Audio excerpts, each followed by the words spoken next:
오늘 우리에게 주시는 하나님의 말씀은 누가복음 12장 22절로 34절 말씀입니다. 우리 앞에 자막으로 나오고 있는데 같이 교독으로 봉독하도록 하겠습니다. 누가복음 12장 22절로 34절. 또 제자들에게 이르시되 그러므로 내가 너희에게 이르노니 너희 목숨을 위하여 무엇을 먹을까 몸을 위하여 무엇을 입을까 염려하지 말라. 까마귀를 생각하라. 심지도 아니하고 거두지도 아니하며 골방도 없고 창고도 없으되 하나님이 기르시나니 너희는 새보다 얼마나 더 귀하냐.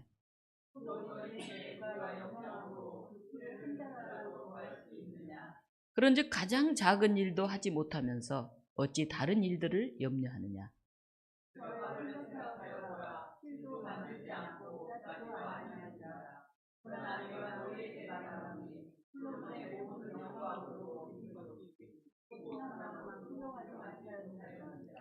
오늘 있다가 내일 아궁이에 던져지는 들풀도 하나님이 이렇게 입히시거든 하물며 너희들일까 보냐. 믿음이 작은 자들아.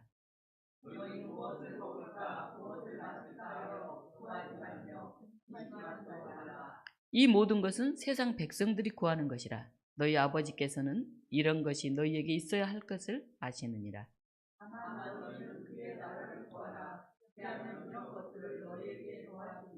적은 무려 무서워 말라. 너희 아버지께서 그 나라를 너희에게 주시기를 기뻐하시느니라.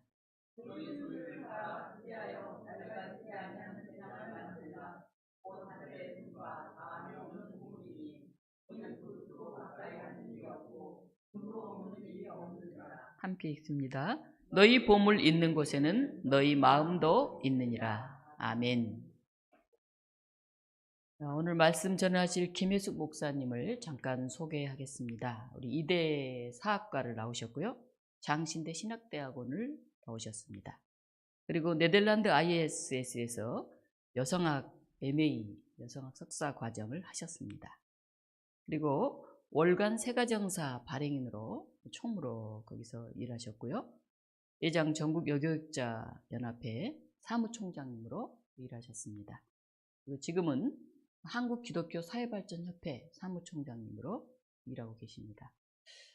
제가 가까이서 뵐 때 굉장히 능력 있는 분이시다. 항상 그런 생각을 해왔는데 제가 선배가 하도 권해가지고 1년에 한 2번만, 3번만 나오라 그래서 제가 기독교 사회발전협회 이사로 기장 여성들이 너무 없다고 제발 오라고 해서 3번이나 전화가 왔길래 할 수 없이 거기 들어갔다가 우리 김혜숙 목사님 늘 다른 모임에서만 늘 뵙다가 이제 기독교 사회발전협회 사무총장으로 전 이사로 이렇게 좀 종종 만나고 있습니다. 제가 발 한 걸음 들어놨다가 거기에 꿰어가지고 요즘은 조금 열심히 참여하고 있습니다. 이번에 저희 교회 오셔서 이제 애들만 드리고 갑자기 오셨다가 애들만 드리고 가셨는데 오늘 제가 특별히 말씀 좀 전해달라고 이렇게 부탁을 했습니다. 오늘은 뭐 많은 얘기도 있겠지만 기독교가 사회 발전을 위해서 어떤 일들을 하고 있는지 우리 기독교 사회발전협회 활동을 중심으로 말씀해달라고 부탁을 드렸습니다. 김혜숙 목사님 나오실 때 우리 할렐루야 이렇게 한번 우리 안 하던 거 한번 해보겠습니다. 네, 할렐루야, 할렐루야. 아멘. 반갑습니다. 이렇게 평소에 제가 목사님 참 목회를 잘하시고 우리 여자 목사님들의 모범이 되시는 목사님이신 것 같아요. 목회도 잘하시지, 인품도 훌륭하시지, 자신의 것을 희생하시고 또 헌신하시지, 이런 모습을 볼 때 참 귀한 목사님이다 이렇게 생각하고 있었는데요. 오늘 이렇게 설교를 불러주셔서 너무 감사합니다. 요즘 결혼 정년기에 자녀를 둔 부모님들이 늘 염려하는 것들이 있죠. 여러분들도 아마 이미 다 경험해 보셨을 것 같고 아니면 뭐 옆에 주변의 분들이 아마 이야기를 많이 하시니까 아실 것 같은데요. 요즘에 자녀들이 결혼을 기피하거나 아니면 이제 결혼을 했더라도 아이를 낳지 않겠다 이런 부부들이 굉장히 많습니다. 그러다 보니까 부모님들이 걱정이 굉장히 많으시죠. 그리고 우리 전체 사회에서는 저출산 때문에 우리 사회가 계속해서 유지가 될까 이런 걱정들을 지금 많이 하고 있습니다. 우리 사회의 연애, 결혼, 출산을 포기한다. 이렇게 이제 3포 세대라고 이야기하는데요. 세 가지를 이제 포기했다고. 그런 말이 나온 게 2011년이었어요. 그때가 지금으로부터 한 13년 전인데, 그 당시에 경향신문에 복지국가를 말한다. 이런 특집 기획물이 있었는데, 그 당시에 특집 취재팀이 만들어낸 신조어였어요. 그래서 그게 굉장히 그 당시에 유행을 많이 했죠. 3포 세대다. 우리 청년들을 가르쳐서. 근데 이제 그 당시에는 세 가지만 이렇게 포기했었는데, 그 뒤에 그게 두 가지가 더 붙어가지고 5포 세대가 됐어요. 그 5포에는 내 집 마련도 포기하고 또 경력을 포기한다. 그래서 이제 5개를 포기하는 세대가 됐다가 그 다음에는 또 7가지를 포기하게 되는 거예요. 그 7가지가 희망도 포기하고 인간관계를 포기하겠다. 그래서 7포 세대라고 말하다가 또 그 다음에 2가지가 더 늘어서 이제는 신체적인 건강이나 외모를 포기한다 해서 9포 세대가 됐다가 지금은 무슨 포 세대라고 할까요? 그냥 수없이 많은 거를 다 포기했다 해가지고 M포 세대라고 그렇게 이야기하죠. M포 세대라는 말을 요즘에 많이 하고 있습니다. 그래서 이제 20, 30대 청년들이 지금 당면한 현실을 보면 굉장히 집값도 치솟죠. 그건 뭐 모든 세대에 다 해당되는 것이지만 거주하기 위해서 이제 집을 마련해야 되는데 집값이 너무 급속도로 오르니까 내 집 마련을 이제 꿈꾸기가 너무 어렵고 거주할 곳을 찾기가 어렵습니다. 그리고 등록금이 굉장히 비싸졌죠. 네, 등록금이 비싸지고 물가도 막 올라갔어요. 그래서 이제 경제적인 압박을 아주 심하게 받다 보니까 결혼이 전처럼 그렇게 수월하게 사랑한다고 결혼하는 그런 세대가 아니라 이제는 결혼도 비즈니스적으로 그런 결혼관을 가지고 이 사람이랑 결혼하면 내가 유리할까? 불리할까? 뭐 이런 것을 따지면서 그런 조건을 따지면서 결혼하는 그런 이제 세대들의 문화가 자리 잡는 그런 사회가 됐습니다. 그리고 결혼 비용도 굉장히 급격하게 상승했죠. 제가 이제 얼마 전에 제 친구 아들을 결혼해서 강남에 있는 어느 예식장에 결혼식을 갔었는데 그날 하루 그 결혼식 비용만 따져보니까 한 3천만 원 되더라고요.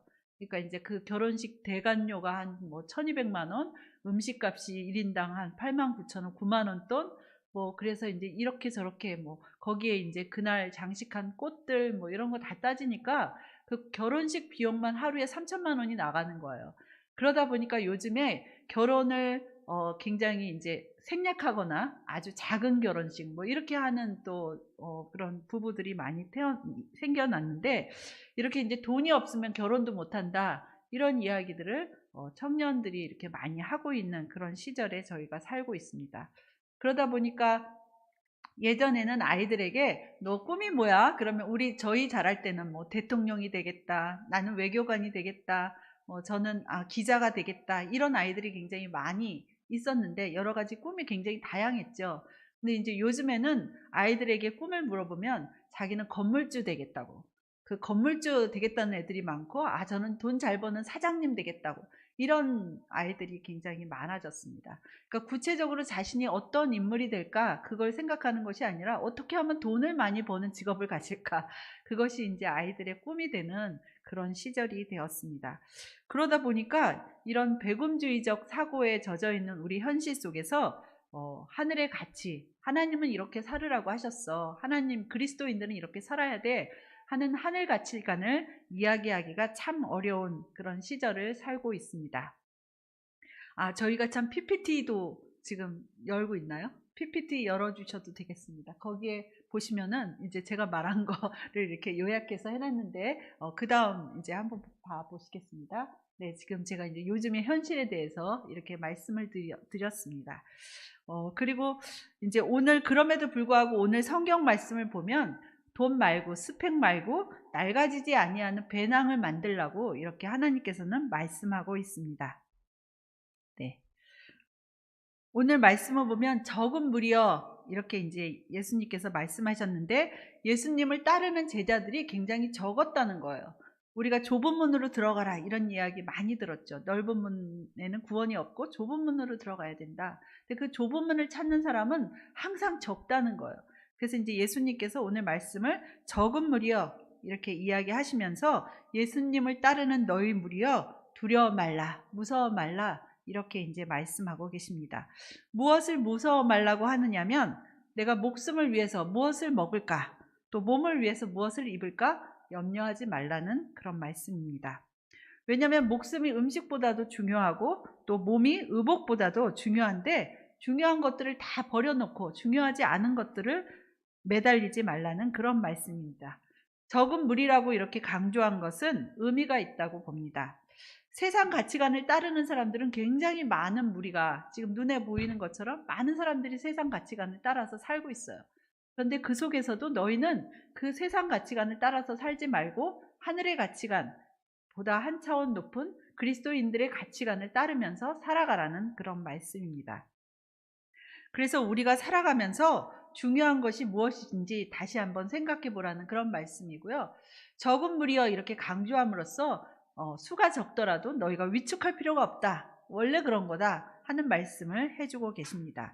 사람이 중요한지 아니면 사람이 가지고 있는 일시적인 재물이 중요한지 한번 따져보라는 그런 말씀입니다.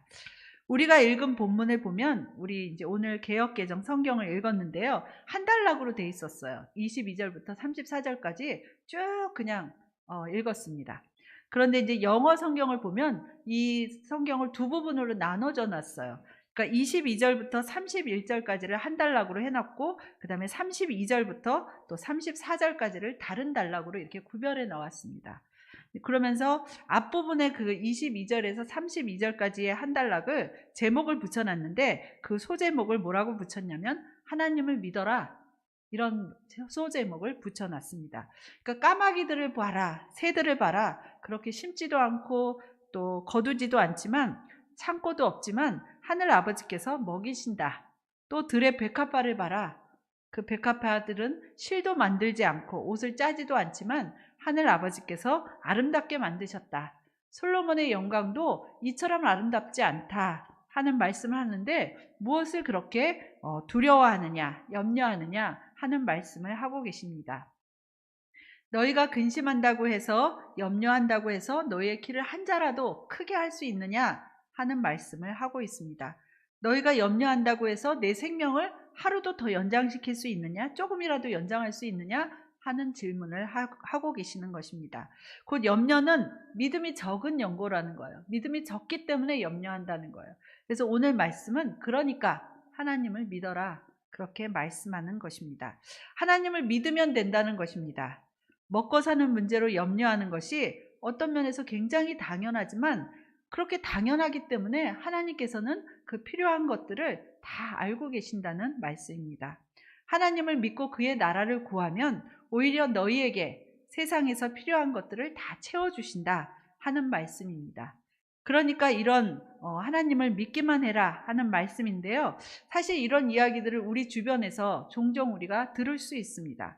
먹고 사는 문제에 집중해서 사는 것이 아니라 그것보다 좀 더 높은 가치를 가지고 하나님 나라를 위해서 살았더니 오히려 먹고 사는 문제가 다 해결이 됐다. 그런 이야기들을 우리가 종종 많이 듣게 됩니다. 유진 피터슨이라는 신학자가 있는데요. 그 신학자가 에베소서 통찰에서 이렇게 말했습니다. 천지창조부터 지금 세상의 경영까지 모든 것을 하나님이 알고 계신다. 우리 사람이 하는 것은 아무것도 없다. 단지 사람은 하나님이 하시는 일에 참여자로, 하나님의 구원 계획에 참여자로 참여할 뿐이다. 이렇게 말했습니다. 그러니까 내가 무엇을 한다고 하는 것은 어리석은 일이라는 것입니다. 우리들의 사는 모습 속에서 먹고 사는 문제를 무시할 수는 없겠지만 하나님은 먹고 사는 문제에서 벗어나서 그 생각으로만 머릿속을 채우고 염려하지 말고 오히려 하나님의 가치관, 하나님의 말씀을 생각하면서 하나님의 나라의 일을 생각하면서 그렇게 살라고 권면하고 계십니다. 그것이 하나님을 믿는 그리스도인들의 모습이다 하고 알려주고 계십니다. 다음으로 두 번째 단락 32절에서 34절까지 3절밖에 안 되는데요. 그 단락에는 오늘 제목으로 잡은 낡아지지 않는 배낭을 만들라 하는 말씀입니다. 앞단락하고 어느 정도 연결이 되기도 하는데요. 너희 소유를 팔아서 구제하라는 말씀입니다. 이것이 마태복음 6장 19절에서 21절까지 똑같은 말씀이 나와요. 병행 구절이라고 하는데요. 거기에서는 굉장히 소극적으로 표현했어요. 그냥 하늘 창고에 보물을 쌓아라 이렇게만 얘기했는데 여기 누가복음에서는 더 구체적으로 이렇게 꼭 집어서 말씀을 하는데 자신의 소유를 팔아서 어려운 이웃을 도우라는 그런 말씀입니다. 그것이 하늘 창고에 내 보물을 쌓는다는 그렇게 말씀하고 있습니다. 그것으로 또 내가 중요하게 생각하는 것을 내가 판단해 보겠다. 네 삶이 어떤지, 너의 가치관이 어떤지, 너가 어떤 생각으로 살아가는지 하나님께서 그 우중을 보시겠다는 말씀입니다. 내 보물이 있는 곳에 내 마음도 있다 하는 이야기입니다. 그래서 하나님과 이웃을 섬기는지 아니면 하나님을 섬긴다고 생각은 하지만 실제로 삶은 다르게 살고 있는지 판단해 보시겠다 하는 그런 말씀으로도 들립니다. 하나님을 진심으로 섬기는 그리스도인들은 이렇게 자신의 재물로 어려운 이웃을 섬겨야 할 것입니다. 자신의 생존 문제로 염려하는 것이 아니라 하늘 아버지께서 하나님께서 예비하심을 믿고 오히려 하나님의 일에 집중해야 할 것입니다. 오늘 저는 이렇게 낡아지지 않는 배낭을 만드는 것, 보다 큰 믿음으로 하나님의 나라를 구하는 것, 하나님의 일에 집중하는 것, 그런 것을 소개하고 알려주기 위해서 이 자리에 섰습니다. 네, 그 다음 PPT 한번 보겠습니다. 네. 이제 우리 한국기독교사회발전협회 아까 목사님께서 제가 일하는 곳을 소개해 주셨는데요. 거기 사무총장으로 제가 지금 현재 일하고 있습니다. 한국기독교사회발전협회 이런 굉장히 그 단체 이름이 길죠. 그래서 보통 약자를 많이 쓰잖아요, 요즘에. 그래서 이제 약자를 저희는 기사발 이렇게 썼어요. 그러니까 사람들이 기사발이 뭐야, 기사발이 어감이 좀 이상해. 기사협이라고 하지. 막 이렇게 이제 이야기들을 많이 하셨는데 이 용어 가지고 저희가 이사회 때 의논을 했어요. 기사발로 할 것인지 기사협으로 할 것인지. 근데 이제 한 분 이사님이 이렇게 말씀하시는 거예요. 발의 신학도 있는데 이거 발의 신학 그러니까 뭔가 굉장히 멋지잖아요. 발로 다른 사람을 섬긴다, 어려운 낮은 곳에서 섬긴다 이런 의미가 있다는 거예요. 그래서 이제 그 말이 너무나 다 감동을 해서 그래 기사협이라고 하지 말고 우리는 이제 앞으로 기사발이라고 하자. 그래서 이제 저희가 기사발 이렇게 이야기하고 있습니다. 그래서 기사발이 처음에 어떻게 만들어졌나 그 이제 창립 그 배경을 보면요. 1986년도 2월 7일 날 창립을 하셨습니다. 우리 개신교의 대표적인 인물들이 굉장히 유명하신 분들이 처음에 만드셨더라고요. 8명이 만드셨는데요. 그 중에는 이제 김간성 목사님이라고 옛날 한국기독교교회협의 NCC의 총무님 하셨던 분, 그리고 이제 박형규 목사님 잘 아시죠? 여기 기장에 굉장히 대표적인 아주 훌륭한 총회장님도 하셨고 또 70년대 민주화 운동도 하셨던 그 이제 박형규 목사님도 계셨고 지금 현재 이사장님이 박종렬 목사님이신데요. 그 아드님이 지금 현재 저희 기사발의 이사장님을 하고 계십니다. 그리고 이우정 국회의원 하셨던 선생님도 아시죠? 이우정 국회의원 또 강문교 선생님, 오재식 또 선생님, 이효재 교수님, 조하순 목사님, 이삼열 또 장로님 이렇게 8분이 처음에 조직을 하셨습니다. 근데 이 조직을 하게 된 배경에는 독일의 개신교 개발협력처 EZE라고 이야기하는데요. 거기에 이제 지원이 있었습니다. 당시에 이제 독일 사람들은요, 여러분 아마 많이 들으셨겠는데, 저희는 이제 그리스도인들이 교회에 와서 주일날 이렇게 헌금을 하잖아요. 근데 독일 사람들은 아예 종교세라는 게 있어서 그냥 헌금을 말하자면 세금처럼 다 내는 거예요. 온 국민이. 기독교 국가이기 때문에. 그러면 이제 그 헌금을 가지고 운영을 하다 보니까 독일 교회가 굉장히 막강해요. 그 이제 헌금을 전 국민이 다 낸다고 생각해 보세요. 그 세금이 어마어마할 거잖아요. 그러니까 이 독일 사람들이 그것을 가지고 자신의 독일 사람들만 위해서 사용하는 것이 아니라 다른 나라의 어려운 나라들을 위해서 지금도 굉장히 많이 세계에 헌금을 많이 보내고 있습니다. 근데 그 당시에 1986년도에도 독일 EZE가 우리나라를 도왔던 거예요. 그러니까 저희가 6.25 전쟁이 있었고 그 뒤에 굉장히 어렵게 살았잖아요. 그러다 보니까 많은 나라 사람들이 우리나라를 도왔는데 독일도 그 중에 하나로 우리나라를 굉장히 많이 도와줬습니다. 그래서 1986년도에도 독일에서 이 기사발에게 월 30만 마르크, 월이 아니라 1년에 월 30만 마르크를 보내줬다고 그래요. 근데 이제 이 사람들이 그 당시에 그것을 보내주면서 너희 나라는 아직도 민주화가 잘 되지 않았어. 그리고 인권이 이렇게 잘 살아나지 않았어. 그러니까 너희가 민주화를 하는데 그리고 이 사회를 발전시키는데 이 돈을 써줬으면 좋겠어 하고 독일 사람들이 보내준 거예요. 그래서 이제 그것을 받아가지고 우리나라의 당시에 그래도 아시겠지만 전두환 군부 독재 시절이었잖아요. 80년대가. 그러니까 이제 하나님 나라의 가치관을 이 땅에 심는데 이 돈을 사용했으면 좋겠어. 그래서 사회의 민주화 또 가난한 사람들을 위해서 사용해 주라고 그렇게 독일이 많은 돈을 지원해 준 거예요. 그래서 이제 이분들이 그것을 받아가지고 우리나라에 있는 사람들, 우리 단체들을 위해서 많이 이 헌금을 사용하게 됐습니다. 그래서 이제 그 다음에 또 보면 그 다음 장 넘겨주세요. 그 다음 장에 보시면 그래서 그렇게 이제 독일에서 30만 마르크다 보면 제가 한번 계산을 해봤어요. 막 이게 이제 독일에 지금은 이 화폐 단위를 사용하지 않는다고 그래요. 통독이 돼가지고. 근데 당시에는 이제 서독과 동독으로 나눠져 있어서 마르크라는 그 단위가 있었는데 당시의 걸로 따지면 한 1억 2천을 보냈다고 그래요. 그러니까 1년에 1억 2천이면 굉장히 어마어마한 돈일 거잖아요. 지금으로부터 거의 뭐 한 40년 전에 1억 2천을 보내줘서 그 돈을 가지고 그 당시에 이제 노동자들에게 또 농민 조직에 뭐 빈민교회에 그다음에 민중교회, 여성단체, 공부방 당시에 이제 뭐 그렇게 어려운 단체들을 위해서 이렇게 지원하는 일을 이 기사발이 했습니다. 그래서 그렇게 이제 하다가 1996년도 12월 12일에 저희 나라가 OECD에 가입하게 돼요. 그러니까 경제개발협력기구 OECD에 가입하게 되면서 이것을 가입한다는 의미는 우리나라가 이제 선진국이 됐다는 거예요. 우리나라도 이제 잘 살게 됐어 하는 그런 상징적인 의미를 보여주는 그런 이제 가입국이 되면서 다른 나라들이 생각할 때, 독일이 생각할 때, 아, 너희 나라도 이제 잘 사네. 잘 살고 있는데 우리가 도와줄 필요가 없지. 이제는 너희들 스스로 해봐. 그러면서 그 지원금을 더 다른 어려운 나라, 뭐 아프리카나 다른 나라로 돌리는 게 이제 독일에서 이렇게 돌렸거든요. 그러다 보니까 우리나라에서 이제 저희 기사발이 어려운 사람들을 막 돕다가 갑자기 돈이 없어졌잖아요. 그동안 독일에서 받아서 막 이렇게 나눠주는 일을 하다가 갑자기 돈이 딱 끊어지니까 이제 어떡하지? 그럼 이 단체 문을 닫아야 되나? 아니면 어떻게 해야 되지? 이렇게 의논을 하시다가 이제 새로운 결심을 하게 되는 거죠. 그래 그동안 우리가 많이 다른 나라로부터 이렇게 지원을 받아서 그렇게 우리 어려운 사람들을 도왔다면 이제는 우리가 해야지 하면서 우리 교회, 우리 교인들의 헌금을 또 모아서 그 헌금을 가지고 우리보다 더 못 사는 나라, 우리보다 더 어려운 사람들에게 이제 빚을 갚는 심정으로 이렇게 오늘 말씀처럼 낡아지지 아니하는 배낭을 만드는 하나님 나라의 가치관을 뿌리는 그런 일을 결심하게 됩니다.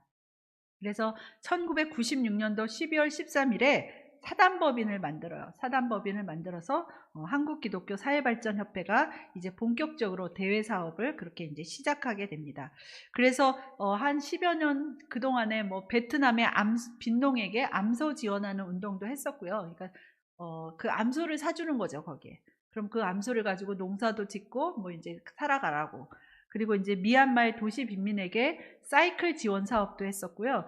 필리핀의 나보타스 탄사 지역인데요. 여기가 제가 알기로 우리나라에도 상암동에 그 쓰레기 난지도가 있었잖아요. 그런 지역이에요. 그러니까 쓰레기가 막 쌓이는 지역에 거기 이제 빈민 지역에 사람들의 직업 교육도 시키고 IT 교육도 시키고 어린이집 지원 사업도 하고 그런 일들을 해왔습니다. 아프리카에 또 교육 사업도 했고 북한 어린이에게 두유 공급을 해주는 사업도 했고요. 그동안 이제 이런 일들을 많이 해왔습니다. 네, 다음 장 보겠습니다.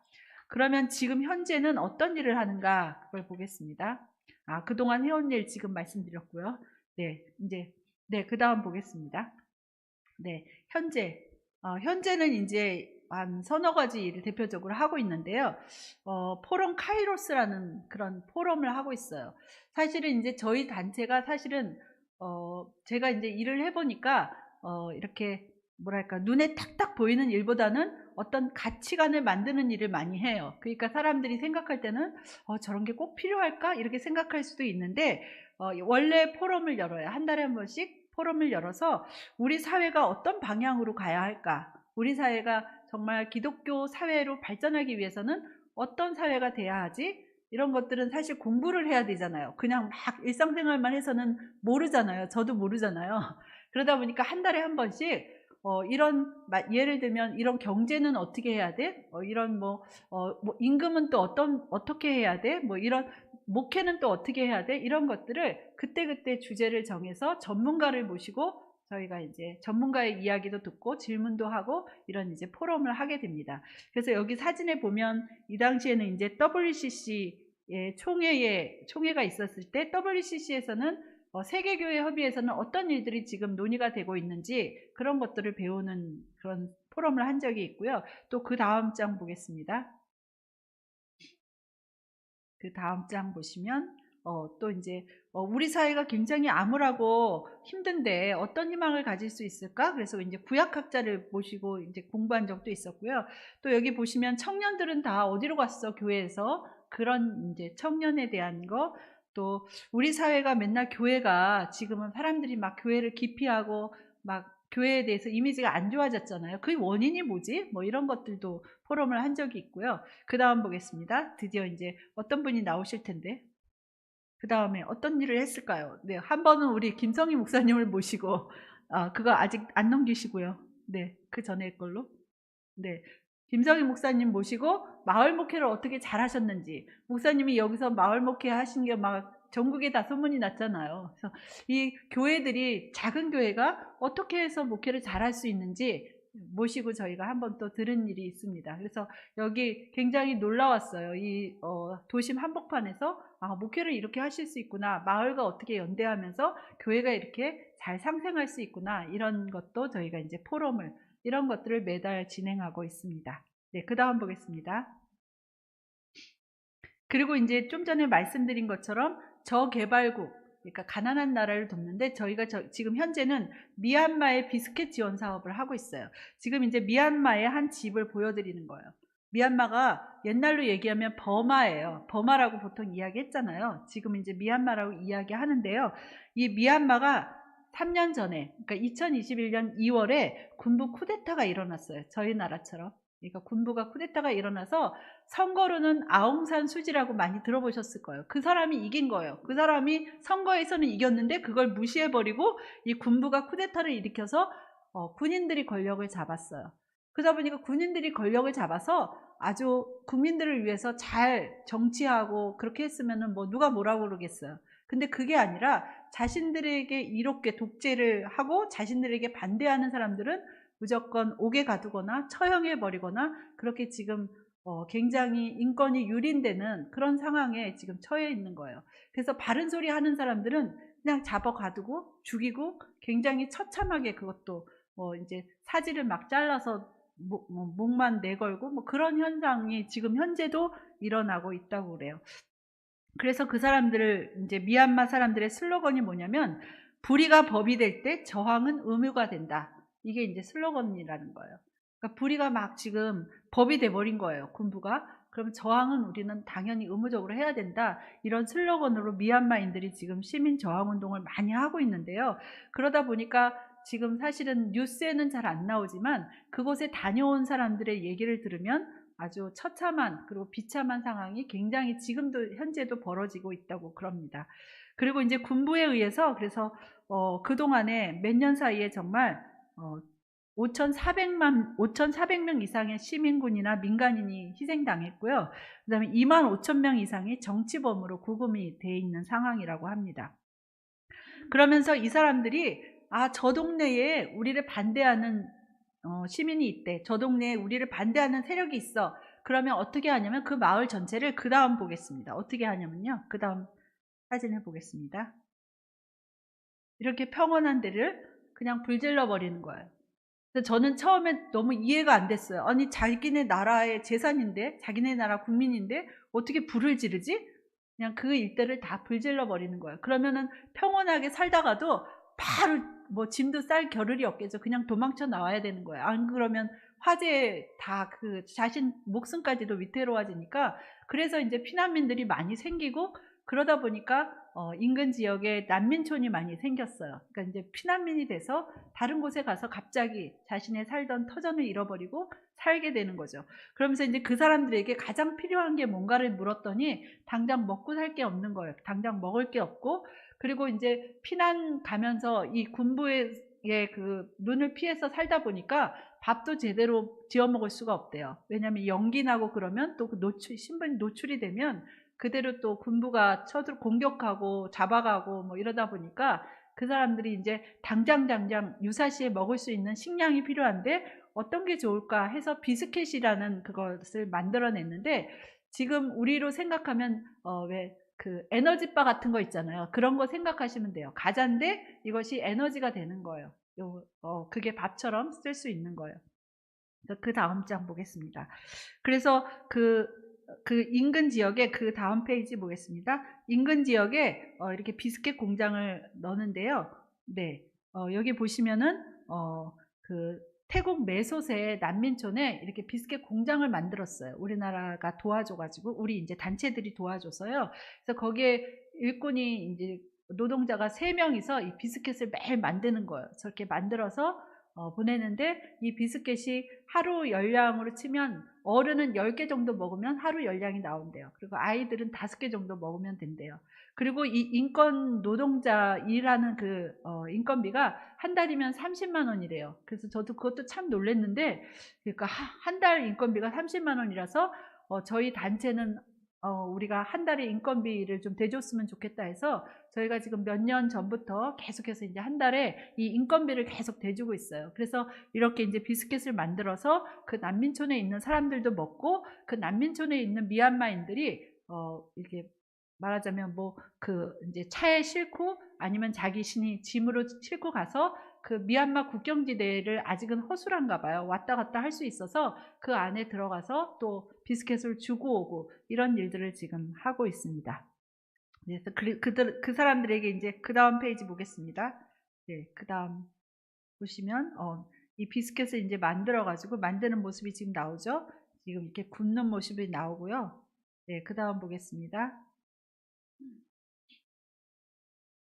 네, 이제 이거는 난민촌에서 식량을 막 받기 위해서 오늘 이제 여기 보시면은 브러셔도 가져왔는데요.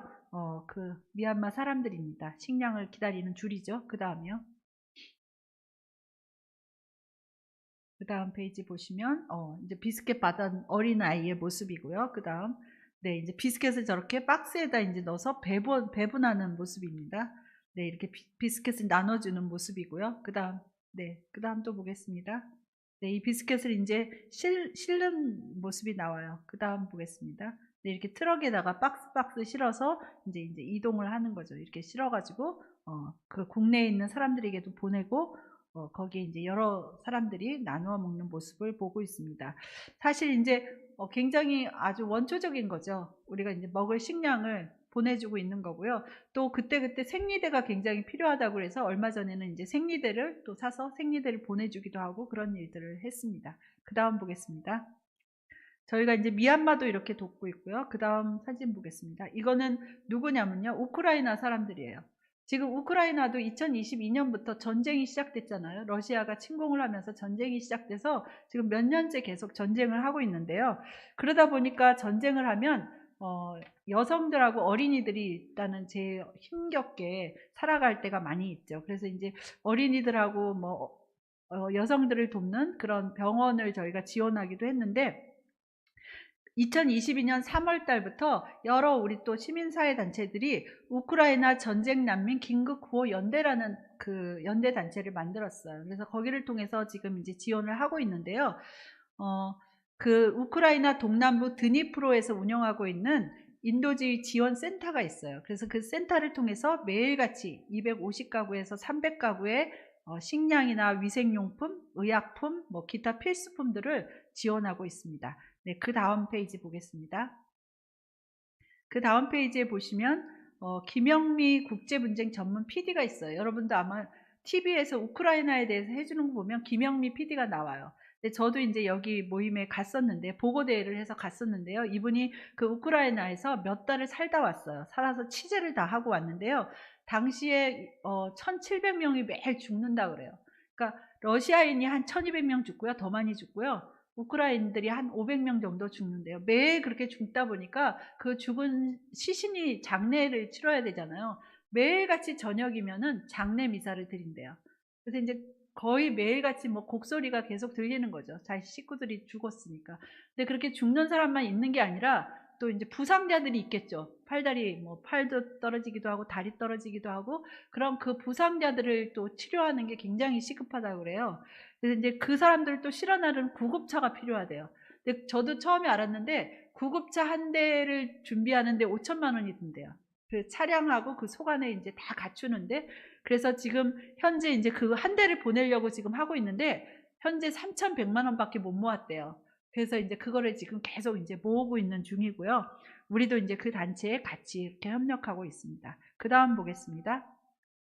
그리고 이제 우리가 해외만 지원하는 것이 아니라 아직도 우리 국내에도 어려운 사람들이 있다. 근데 그 국내에 어려운 사람들이 뭘까 생각했을 때 저소득층인 거예요.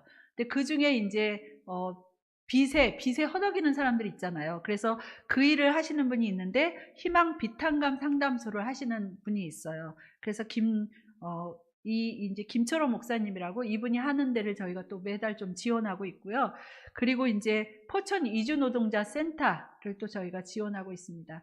저희가 이주노동자들 이야기를 들어보면 우리나라 사람들은 이제 많이 좋은 곳에서 일을 하고 있어요. 그래서 어려운 데서는 일을 안 하려고 하죠. 우리나라 청년들이나 사람들은 어려운 지역은 기피해요. 그냥 실업자가 되더라도 일하지 않아요. 그런 곳을 다 누가 일하냐면 이주 노동자들이 와서 일하고 있는 거예요. 그래서 우리 사회가 지금 살아가고 있는 거예요.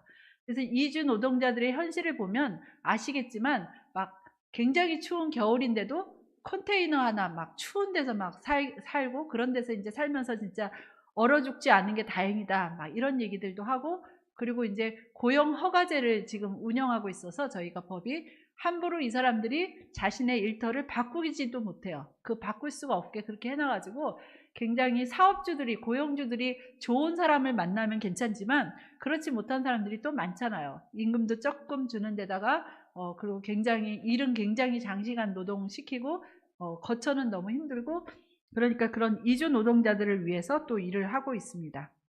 그래서 거기에서 이제 저희가 그 포천 이주 노동자 센터를 지금 하고 있습니다.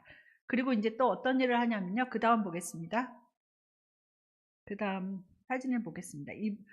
이거는 이주 노동자 이 목사님을 불러서 저희가 포럼을 한 사진이고요. 저희가 요번에 이제 처음 시작했는데요. 역사 평화 기행을 갔다 왔어요. 그래서 우리 김성희 목사님하고 우리 김한나 반주자 선생님 같이 갔다 왔는데요. 저희가 이제 한반도 우리나라가 분단돼 있잖아요. 그리고 한반도의 평화가 굉장히 절실하잖아요.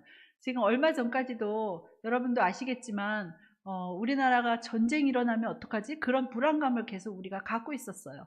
왜냐하면 언제 어떤 순간에 우리나라에 전쟁이 터질지 모르는 그런 일들이 뉴스가 자꾸 그렇게 나오잖아요. 그래서 불안한 상황에 사는데 전쟁만은 안 돼 하면서 우리나라 한반도는 정말 평화로운 곳으로 만들어야 돼. 그런 평화의 일꾼을 한번 키우는 일이 우리의 또 일이다 이런 생각으로 역사 평화 기행을 우리가 시작하게 됐는데요. 그래서 이번에 이 지금 사진은 이 너머가 압록강 단교인데요. 이 압록강 너머로 북한이 보이는 이제 그런 곳에 갔고요. 그 다음 페이지 보겠습니다. 네, 그래서 우리가 예전에 그 독립운동 했던 그런 지역도 봤고요. 이것도 이제 북한 모습입니다. 압록강 너머로 보이는. 그 다음 보겠습니다. 네, 백두산도 천지에 올라갔어요. 저희가 정말 날씨가 너무 좋아서 그 백두산을 볼 수 있었는데 우리 민족의 아주 정기가 서려 있는 명산이라고 그러잖아요. 네, 그 다음 보겠습니다. 네, 이거는 명동촌에 있는 그 당시 우리 한인교회 명동교회예요. 그러니까 우리나라 사람들이 이곳에 가서 일제시대 때 독립운동도 하고 그곳에 교회를 세우고 우리나라의 독립운동가들을 만들어냈던 명동교회를 또 보고 왔습니다. 그 다음 보겠습니다. 네, 그리고 거기 가서 저희가 또 하얼빈역에 갔었는데 이거는 아마 유명한 사건이니까 다 아실 것 같은데요. 안중근 열사의 그 동상이에요. 이것이 하얼빈역의 기념관 안에 있더라고요. 이분이 이제 그 이토 히로부미를 저격해서 그때 죽였던 그런 분이시잖아요. 그래서 그런 이제 선조들의 독립운동 그런 지역들을 우리가 보면서 우리도 우리 개인의 삶이나 우리 가정의 삶뿐만 아니라 우리 나라를 위한 그런 평화의 일꾼이 돼야 되겠다 이런 생각으로 이렇게 다녀왔습니다. 그래서 앞으로도 이런 역사 평화 기행을 쭉 이렇게 진행할 예정입니다. 네, 이러한 모든 일들에는 아마도 많은 교회 또 성도님들이 후원해 주시고 기도해 주시는 것이 굉장히 필요합니다. 저희가 굉장히 작은 단체라서요. 제가 실무자도 많지 않고 저 혼자 일하고 있는데요. 어쨌든 많은 일을 할 수 있는 동력이 어디서 나오겠어요. 우리 교회의 그리스도인들이 내 삶도 내면 힘들지만 내 삶도 힘들지만 그래도 어려운 사람들 나 돕고 싶어. 도와야 되겠어. 그것이 오늘 말씀에 의하면 낡아지지 아니하는 배낭을 만드는 일이다. 하나님께서 그렇게 말씀하고 계시고 예수님이 성경 말씀처럼 내 것을 팔아서 내 재물을 팔아서 구제하라는 그런 말씀을 실천하는 우리가 됐으면 좋겠습니다. 우리 개인 후원이 정말 하늘 창고에 내 보물을 쌓는 것이다. 이렇게 그런 마음, 그런 믿음으로 그렇게 해나갔으면 좋겠습니다. 그래서 큰 돈이 아니라 그냥 월 1만 원이라도 월 1만 원이면 이런 모든 큰 일을 다 계속 진행할 수가 있습니다. 그래서 우리의 생각과 행동은 우리의 믿음을 보이는 그릇이다 하는 생각을 하시고 오늘의 말씀처럼 하늘의 보물을 쌓는 것, 내 소유를 팔아서 남을 구제하는 일로 낡아지지 않는 배낭을 만드는 저와 여러분이 되시길 바랍니다. 기도하겠습니다. 하나님 고맙습니다. 주께서 우리에게 생명을 주시고 그리고 이렇게 아름다운 자연을 주셨는데 인간들의 욕심에 의해서 이 자연이 많이 파괴되기도 하고 서로 돕지 못하고 나만 잘 살겠다 하는 그런 이기적인 배금주의적인 사고가 이 세상에 만연하고 있습니다. 그러한 가치관 속에서 우리가 하나님 나라를 꿈꾸며 하나님 나라를 이 땅에 실현하는 그리스도인들이 되도록 하나님 인도해 주시기 원합니다. 그리하여서 나도 어렵지만 나보다 더 어려운 사람들을 도우며 살아가는 우리들이 되도록 하나님 인도하여 주시옵소서. 그래서 낡아지지 아니하는 배낭을 만드는 그런 우리 그리스도인들이 되도록 하나님께서 함께하여 주시옵소서. 예수님의 이름으로 기도드립니다. 아멘.